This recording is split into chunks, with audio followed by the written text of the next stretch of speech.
Let's take a look at some of the weirdest ghost types in the Pokemon series. First up, we've got Drifblim. This is actually a fantastic Pokemon design, I really like it, but it is unusual. Drifblim for a long time was the only ghost flying type Pokemon in the game. This was up until Gen 7 when Oricorio Sensu became the second. But this is a very scarce type combination, and it's a fantastic one. Not only is the typing very unique, so is everything else about this Pokemon, especially the stats. These stats are kind of all over the place. This guy has 150 base HP, which is incredible, but horrible defensive stats. Only 44 defense and 54 special defense. All of its bulk is coming from that HP stat. And all the other stats are quite average, with 80 attack, 90 special attack, 80 speed. With a stat spread like this, it's not even clear what Drifblim is supposed to be or what its role is supposed to be. And from game to game, it's used in very different ways. Drifblim also has a very interesting set of abilities. It's got Aftermath, which deals 1/4 of the enemy's max HP in damage after you are KO'd, so a bit of damage after getting KO'd. And Unburden. Unburden is a fantastic ability that grants double speed on held item loss, so if your item gets consumed or knocked off, you are granted double speed until you switch out. Unburden is commonly used on Pokemon like Hawlucha for its sweeping potential, as that speed boost allows you to outrun most of the game. And Drifblim can indeed take advantage of this. Unburden allows this Pokemon to operate in an offensive role in lower tiers, despite its average offensive stats. In Generation 5, when the gem items existed, you could use the famous Acrobatics plus Flying Gem combo. Flying Gem gets consumed as soon as you use a flying type attack, and that single flying type attack will have a 1.5x power boost. On top of that, the move Acrobatics also gets a power boost if you have no held item. The Flying Gem gets consumed before Acrobatics actually goes through, meaning you not only get a power boost on Acrobatics for having no held item, you also get it from the Flying Gem, resulting in an absurd amount of damage on Acrobatics. In the Generation 5 NU tier, a lower tier of competitive Pokemon, this makes Drifblim a very unique presence. It has this massive nuke that also enables it to outrun the whole world, and then from there, it doesn't really keep sweeping, it just uses utility stuff. It has Will-O-Wisp to apply Burn, Disable to prevent the enemy from using the same move for multiple turns, and Destiny Bond to trade. So it's kind of an offensive sweeper for a single turn, and then it's a utility Pokemon thanks to that big HP and great utility move pool. It's honestly kind of a difficult Pokemon to categorize. Is this an offensive Pokemon, a defensive Pokemon? I guess it's somewhere in between, isn't it? And I haven't even mentioned Drifblim's third ability option of Flare Boost. This is an exclusive ability just for Drifblim. If this Pokemon wasn't unique enough, it has its very own ability that only it gets. Flare Boost is similar to Guts, but for special attacks. If this Pokemon is burned, specifically burned, not any other status, its special attacks have 1.5x power. So this allows Drifblim to equip a Flame Orb and be a special sweeper if it wants. I don't think Drifblim ever uses this ability, unfortunately, despite how interesting it is. Drifblim is usually using Unburden in most formats because of that excellent double speed effect, but it is pretty cool the sheer variety in abilities this guy has. In Generation 8, Drifblim gained the move Strength Sap, which is an amazing get. Flavor-wise, I don't know how this makes sense. It's a balloon, and it has Strength Sap. Usually grass-type utility Pokemon like Vileplume get this, but that's okay, I won't ask questions. Drifblim is able to use Strength Sap as a pretty reliable form of healing. This is an outstanding move that heals you based on the enemy's attack stat, and then lowers their attack by 1. This can often heal you for more than the standard 50% that moves like Recover offer, especially against high attack targets, and it serves to also lower their attack in the process, allowing you to 1v1 some of them. So Drifblim can use this on a Calm Mind sweeper set in Gen 8 ZU, kind of reinventing itself as a special sweeper in this format, instead of the weird physical attacking utility role it used to have. Electric Seed is a new item it can take advantage of since Gen 7 that gets consumed in electric terrain and raises your defense by 1, a perfect fit on a Calm Mind sweeper to round out your weaker defensive stat. And with special bulk coming from Calm Mind, the defense boost from Electric Seed, and lowering their attack with Strength Sap, this can be a pretty fantastic snowbally threat in the Gen 8 ZU format. And in Generation 9 ZU, Drifblim is back, and it's one of the best utility Pokemon in the metagame. Now Drifblim is not running any sort of offensive set. It is mostly used as a defensive defog Pokemon. Drifblim is one of the only Pokemon in ZU that gets defog, and with its fantastic defensive typing and some heavy-duty boots to ignore that stealth rock, Drifblim is very good at this. Strength Sap is a reliable form of healing. Will-O-Wisp can apply a bit of status to the enemy, and Hex is even a good fit in conjunction with Will-O-Wisp to deal double damage against statused targets, and you can directly status targets. So Drifblim in Gen 9 is completely reinvented itself in its most popular set as a defensive utility Pokemon. It's amazing how much variety we've seen in Drifblim sets over the years since its release back in Gen 4. Even though it's never been a high tier Pokemon, always residing in the lower tiers, it always adds something interesting to those lower tiers and gives them a really unique presence that cannot be matched by any other Pokemon. And of course on this defensive set, the preferred ability is Aftermath, since it's more useful than Unburden here. Unburden doesn't really feel necessary, especially since you're not running any sort of consumable item. Aftermath will at least allow you to deal some damage on the way out. This is an often overlooked Pokemon, but I think it's a very unique design that has found interesting ways to be useful in competitive low tiers in many instances. Another weird ghost type is Palossand. This guy was introduced in Gen 7, and I have always been fond of this Pokemon. I love the idea of a ghostly sand castle that is ghost ground type. It's a very flavorful design that I'm quite appreciative of. It also has some pretty unique traits. Palossand is, I guess, a fairly standard bulky ground type, but unlike many of them, it has its very own unique healing move. It's the only Pokemon that gets this. The move Shore Up. Shore Up is a ground type healing move that works pretty much the same as Recover, healing half of your HP most of the time, except in Sandstorm where it heals 2/3 of your HP. And what's interesting about Shore Up is it's actually the best direct healing move in the game, outclassing in Recover and Soft Boiled and Roost, etc. Because unlike other weather dependent healing options, it doesn't get nerfed in other weather effects. Moonlight, for example, will heal you for less HP in the sand, but more in the sun. But Shore Up is just 50% if no weather is active or if other weather effects are active, which matches Recover, but you also heal 2/3 in the Sandstorm. For this reason, Shore Up is the preferred healing option in hacked Pokemon formats, where you can hack any move in the whole game onto your team. It is slightly better in case the enemy happens to bring Sand to have Shore Up, because it will heal you more in that instance with no drawback. That's pretty interesting, isn't it? Palossand also has a pretty cool ability, Water Compaction. This is an exclusive ability for Palossand,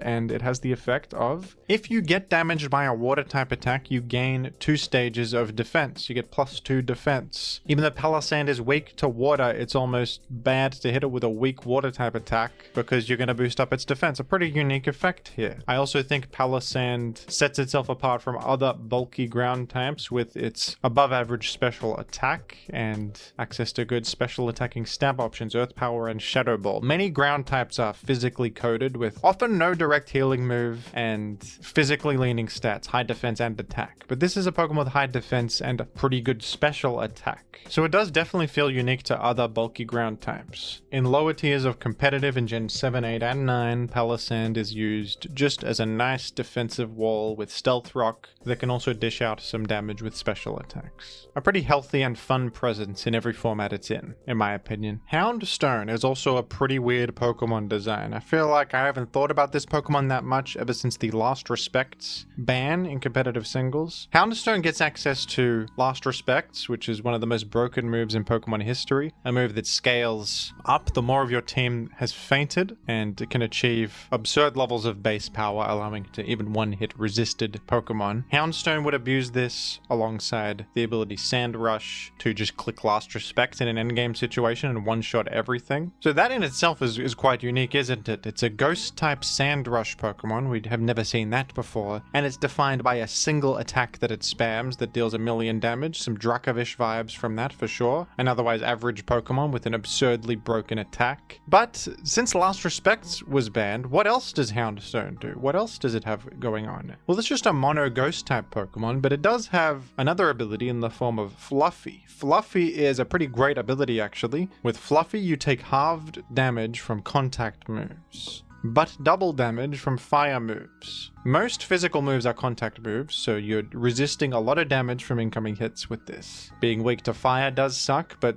this provides you a lot of defensive value. Your stats are kind of weird. I mean, they're pretty average. You get a 100 base defense, 101 attack, and just sort of random stats everywhere else. A Houndstone post Last Respects ban ended up in the PU tier, which is the second worst tier in the game, where it is a reasonably good bulky ghost type in the tier. It has Will-O-Wisp, it has that ability Fluffy, Protect to chip heal up. It's also got Body Press to get more out of its defense stat. So it's a bulky ghost type that can survive in PU with its sheer bulk, even though it has no healing moves. If you really want to heal with it, you can run Rest and Sleep Talk and just use it as a hard wall to physical threats. Kind of a weird Pokemon, right? It started as one of the scariest offensive threats in the whole game. It initially got banned, and then the move got banned, so it got unbanned, and then people realized it sucks, and it's down in PU, but now it's a defensive wall, but it can't heal. It's kind of an interesting story. Every dog has its day. This one certainly did have its day in a major way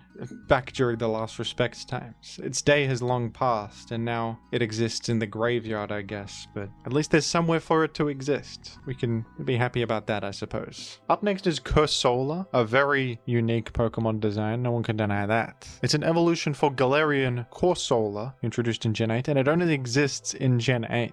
It's a single game wonder. Cursola is thematically very cool, I think. It's like a dead coral that became a ghost. It's a rather sad story of pollution or something like that. Its ability is extremely unique, and it has the effect Perish Body. If you make contact with Cursola, the Perish Song effect will take place. Perish Song is a move that causes both active Pokemon to have a perishing effect applied to them, where after 3 turns, you will faint as long as you stay on the field. So it sort of forces them out unless they want to die. Sounds really interesting actually, and Cursola on the stats side is also rather unique. Very low HP and defense, but high special attack and special defense. Massive special attack of 145, but a horrendous speed stat of only 30, so it's like a specially leaning slow attacker with this very weird effect of Perish Body. Unfortunately, Cursola was not a competitive success. It is a little bit too awkward to use, largely because of its low speed and poor physical bulk being such detriments. The ability Perish Body also sort of failed to live up to expectations. It's a very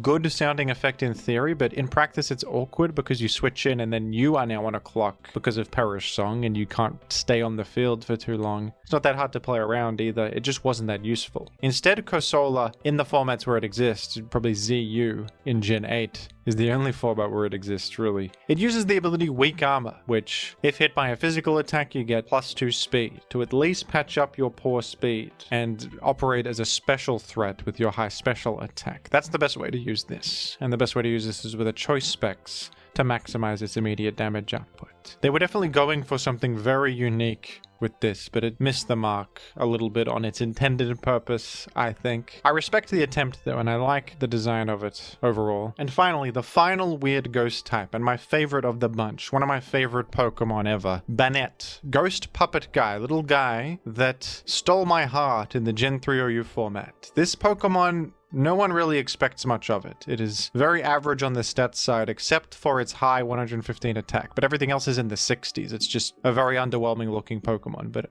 much to the dismay of Banette doubters, Banette deniers, this Pokemon is a viable choice in Gen 3 OU, and I will defend Banette in Gen 3 OU with my life. This is a Pokemon that is the only functional physical attacking ghost type in the format, really, because Gen 3 is before the physical special split happened. All ghost type attacks in Gen 3 are physical, and yet most ghost types in the game can't really make good use of that fact. Gengar is the big one. That's a special attacker primarily. In some contexts, it uses Shadow Ball for the super effective damage against certain things, but not really. Banette is like the only one, and what's cool about Banette is that it also has Hidden Power Fighting, which can be fighting coverage. Hidden Power can be physical in this gen, so you have the perfect coverage combo of Ghost and Fighting. And guess who the #1 Pursuit Trapper is in Gen 3? It's Tyranitar. HP Fighting will significantly threaten your #1 counter. Gengar, on the other hand, is in shambles against Pursuit Tyranitar, most of the time at least. Dusclops and Misdreavus are not having fun against Pursuit Tyranitar. Banette is the one guy that can actually,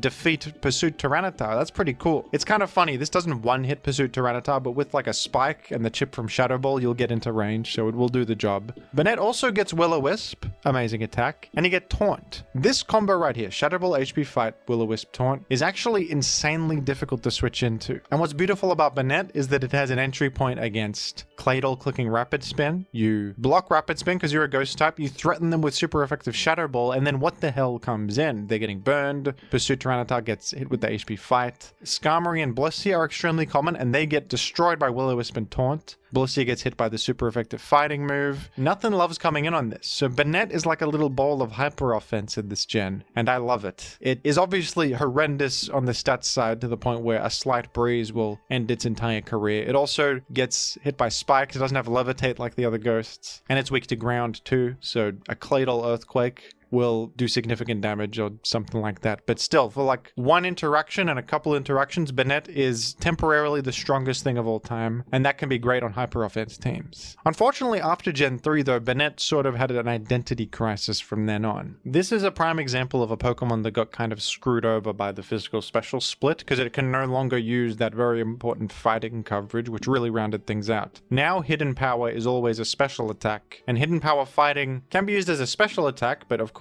your special attack is much worse than your attack. This is an example set for Banette in Gen 4 ZU, where just for lack of anything better, it is using special attacks, just because that's the only way it gets fighting coverage. Banette gets Shadow Claw, which is also a worse move than Shadow Ball was in Gen 3. 70 power, that's a downgrade. And you don't get any fighting coverage or any way to hit the things that come in on ghost type attacks. So you're already struggling. I mean, in Gen 3 or you barely exist, but at least you have the advantage of your, ghost stab and the ability to threaten the most common pursuit trappers. But now you don't even have that, unfortunately. And from here on, Banette sort of doesn't really function very well, and it's ranked often in the lowest possible tier, ZU, in just about every gen. There was also Mega Banette in Gen 6, who is one of the worst Mega Evolutions in the game, to be honest. It's quite bad. It has similar problems with the stats. Massive attack, but everything else is very average. It does have Prankster when it Mega Evolves, and it has the combination of Prankster and Destiny Bond, which is